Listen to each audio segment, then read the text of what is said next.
Vous l'avez peut-être déjà remarqué sur un tapis rouge en train d'interviewer des artistes parce qu'habituellement, ils ne passent pas inaperçus. Cet été, Geneviève Chenaille va être avec nous. Sa mission, nous proposer des activités abordables. Alors, soit des sorties complètement gratuites ou des spectacles pas trop chers. Elle va nous donner plein de trucs, plein de suggestions pour qu'on profite au maximum de notre été, même si on a un petit budget.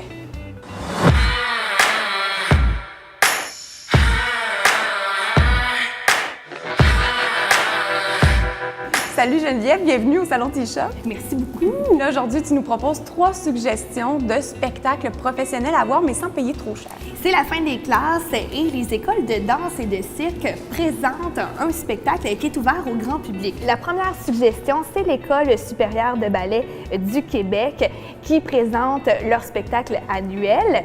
Et moi, je suis pas très habituée à l'univers du ballet, mais chaque fois, je suis vraiment impressionnée. Puis je trouvais que c'était l'occasion idéale pour aller s'initier à cet univers-là. On va pouvoir voir à l'œuvre les 136 élèves du programme professionnel. C'est sous la direction artistique d'Annick Bissonnette, qui a été la danseuse principale des grands ballets canadiens de 1990 à 2006.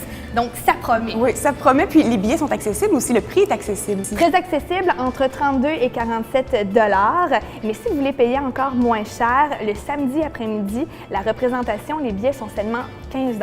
Alors, pour ce genre de spectacle-là, c'est vraiment pas cher. Et pour découvrir le ballet, ça peut être une bonne solution. Ça vaut la peine. Dépêchez-vous, il reste encore des bons billets. Deuxième suggestion, on est toujours dans la danse. On se dirige maintenant vers l'École de danse contemporaine de Montréal. Cette année, ils sont 22 finissants et ils vous présentent un spectacle d'œuvres originales, mais aussi une reprise d'une chorégraphie de la compagnie Marie Chouinard, qui est une artiste très réputée dans le domaine de la danse.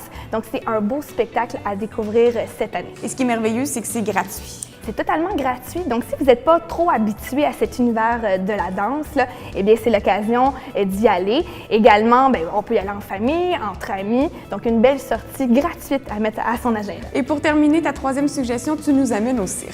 Qui n'aime pas le cirque, hein, Priscilla? C'est un univers qui est complètement fascinant. Et cette année, l'École nationale de cirque de Montréal eh bien, présente 2 spectacles avec leurs finissants, 2 spectacles en alternance. Tout d'abord, le hangar des possibles et L'amour et les extraterrestres. C'est d'ailleurs un spectacle qui est mis en scène par le comédien Didier Lucien, donc qui est un grand adepte de cirque. Alors, c'est de belles histoires qui nous attendent avec ces 2 spectacles-là, mais aussi un grand éventail de disciplines, donc équilibre, trapèze, cerceau chinois, bref, il y en a vraiment pour tous les goûts. Ça va être le fun à voir. Oui, pour tous les goûts, mais également pour toute la famille. C'est l'activité familiale là, parfaite. Tout à fait, et il y en a pour tous les budgets. Il y a des prix spéciaux pour les enfants, les étudiants. Si on va voir 2 spectacles, on a un rabais aussi. Mais pour les billets, il faut mettre entre 12 $ et 27 $, ce qui n'est pas cher pour aller voir un spectacle professionnel de cirque. Là. Merci beaucoup, Geneviève, pour Merci toutes à ces toi. suggestions-là. On a vraiment le goût d'aller voir ça, puis nous, on se revoit bientôt. Oui, tout à fait.